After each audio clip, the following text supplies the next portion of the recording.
Hey, good afternoon, everybody. It's KB5MIQ Big Boy. Thought we'd throw another little video out today. Want to thank everybody. I've hit 321 on the subscriber list. I appreciate all y'all who like my way of doing these videos. W5DLX and WD5HKV and myself try to keep this going just mainly to help new hams and try to give some decent, honest answers to questions. We're getting a lot of new check-ins on our nightly roundtable. We're going to talk a little bit about, I don't know, etiquette ain't the right word. I'm going to call it more procedural stuff on the low bands. We'll talk about that in a minute. But I'm getting good comments on my videos, but there's something in YouTube, and maybe one of y'all can explain it to me. I've had a couple of comments that were nothing wrong with, very good comments about video. YouTube wouldn't let me respond to them. So I don't know if it's something that the subscribers got set in his settings that's not letting me respond, or if some word in the comment tripped the YouTube algorithm that it was a bad comment, which it really weren't. But last night we had a couple of techs check in with us, and K4 Echo Echo Oscar, he subscribed, and his comment won't let me respond back, but I got your comment. I appreciate it. I'm glad you subscribed to the channel. K Oscar 4 PYJ, another tech. We got to talk to him, talk to both these guys on 10 meters the other night. Glad to see these techs getting on the low bands with us. So if you got a comment and you comment and I don't respond, go ahead and email me. My email's posted on my QRZ page. Just put either my call sign or your call sign in the subject matter so I don't miss it. Because I like to respond to everybody's comments. And like I said, this is the second time I've had a comment on a video that YouTube won't let me respond to it for whatever reason. Okay, let's talk a little bit about, I don't like the word etiquette. Let's just call it procedural stuff on HL. The 10-meter band is starting to open up more. And a lot of times in the evenings, it'll open up and the skip will move and drift in and out a little bit. I know this happened the other night. I had a guy respond, and another guy thought I was talking to him, and he tried to respond. He was louder. I was trying to work the other guy that was lower on his signal than the other guy was, but kept walking all over each other. And a lot of times you'll have, this is really unintentional, because a lot of times you'll have the band drifting in and out in different parts, and these guys can't hear the other guy on there. So until the band really opens up good, that's just something you have to deal with. The best thing to do if a frequency gets too congested like that, where you've got 3 or 4 different stations that are drifting in and out on top of one another, try to move a few kilocycles up or down and find you a little spot that's not quite as, not as congested. And 10-meter band's plenty big enough to do that. Even for techs, having to stay between 28.3 and 28.5, you can still find a spot in there. Hey, Ham Radio Cat, old buddy. Aaron, my #1 fan, Ham Radio Cat, jumped up here with us. That's one of my fans that really watches a young fan that likes to watch these videos and likes the old cat to jump up here. Another thing, our round table is completely informal, and we don't claim to hold the band. We just started meeting on 28.450 years ago, and if we, like the night we had the pirate station blank us out, we moved up to 485 and made 6 or 8 extra contacts just by moving. Now, this is a good example of being courteous, and I've seen a lot of arguments over this on frequencies. And first off, a net doesn't have priority to any frequency. Having said that, if you're just having an informal rag chew like our round table, and there's a regular net that comes up that wants to use the frequency, it don't hurt to move. I mean, we moved for a net the other night. We had the frequency first. We'd been there for 30 minutes, but a net come up, but they was fixed to start a net at 8 o'clock. Hey, we moved. It's not a problem.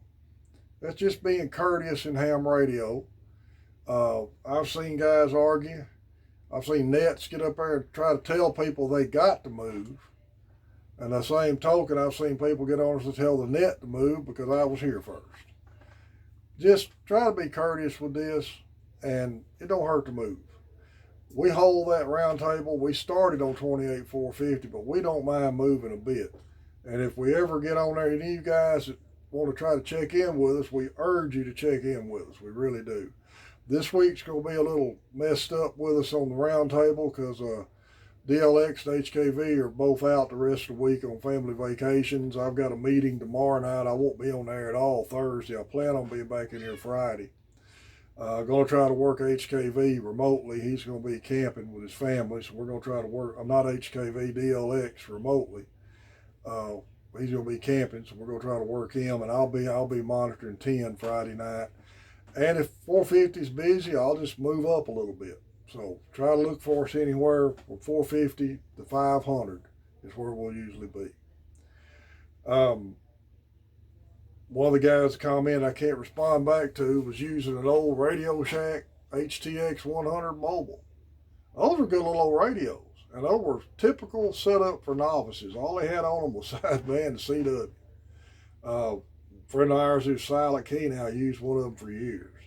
If you can find one of those cheap that's still functioning and you're a tech wanting to get on 10, ain't a cheaper way in the world you can get on 10 meters than that right there. In fact, that guy ran his on a marine battery with a charger hooked up to it and used it like that for a long time. 10 meters, to me, is the most fun band out there. But I want to urge you techs to go ahead and start studying and get the general, because the next fun band is 17 meters. And I've made a lot of DX contacts on 17 meters. Real good band for foreign countries. I finally worked South Africa and another African country, worked them both on 17 meters here a few months ago. Fun band to get on. And there's an agreement on that band that there's never any contesting done on 17 meters. So if a 10 meter contest is rolling around on the weekend, and hey, if you want to contest with them, jump right in there. I'll answer CQ calls during the contest. I try not to interfere with a station that's seriously contested, but I don't do it. But that's just part of the hobby. But 17, there's no contest on, so try to get that general upgrade and get you an all-band radio, if at all possible. Now, I know we're all on a budget. I am. It's been on a budget my whole life. So spend your money wisely. Find you an Elmer to help you look for a used radio, and but try to get something to get on the HF bands. I see a lot of people still up and down fussing about the Bayo fungs or things or however you want to pronounce them. And they talk a little bit about rejections and things, spurious rejections and emissions, spurious emissions and things like that. We're going to do some testing with ours one day and see exactly where you could be interfering at in other frequencies with those things. I personally, like the way I use mine in a rural area, I don't see how in the world I could ever be interfering with anybody else. But, you know, love them or hate them, they're part of the hobby. It's like anything else. 10 meters. Which, like I said, there's nothing. I keep talking about 10 meters. It's always been a fun band, and when the band's open really good, it's a worldwide band. I've worked Japan, Australia, several times on just a simple homemade wire dipole. And I worked Japan on that same wire dipole and 25 watt Ranger one time when my other rig I'd burnt the finals up in. So let's see, what else can I think about to cover today? Anybody got any questions of me, be sure to drop me an email or a comment. Try to answer them the best I can, any way I can. I still see people getting what I call snarky answers on social media, and that's just going to be part of the hobby. Ain't nothing we can do about that. I try not to give people a smart aleck answer, nor I try to give people the NASA engineer answer either. I try to answer it as plain and to the point as I can, and as simple as I can. If you need more information, I'll try to give you more information. But I don't like to give somebody an answer not knowing their level of electrical knowledge. And because you can just as easily push somebody away with a, oh my God, that answer, I can't do this hobby because that answer, I don't understand that answer. And I say that from experience. I, for years in my civilian job, I rebuilt driver's instrument panels for the Bradley fighting vehicle and the MLRS multiple launch rocket system vehicle. Now, these panels were old 60s technology that they were still using. They used them through Desert Storm, and they only recently in the Bradley went to a digital panel.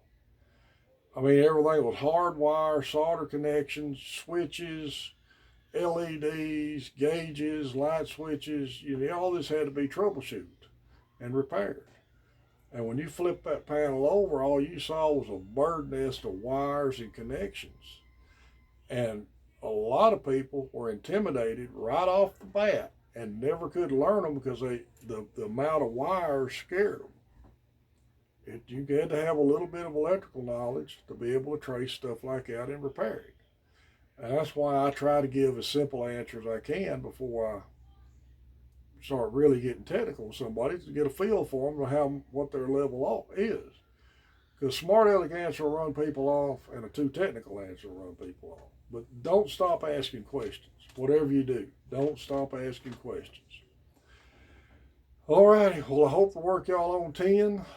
With the exception of this week, next week we ought to be back on regular schedule, Mondays, Tuesdays, Thursdays, and Friday nights. We start out at on 28 450, and if no nets come up or frequencies not in use, that's where we'll be at. If we run into a problem, we'll usually tune up some. We went to 460 the other night, so just tune up, try to find us. Start about 7:30 Central Standard Time. Like I said, we really enjoy people checking in with us, and all we're trying to do is support this great hobby of ours. Hope everybody has a great week, and stay out of the heat. It's awful hot right now, especially doing an antenna project, so be careful if you're on the roof of a house or anything like that.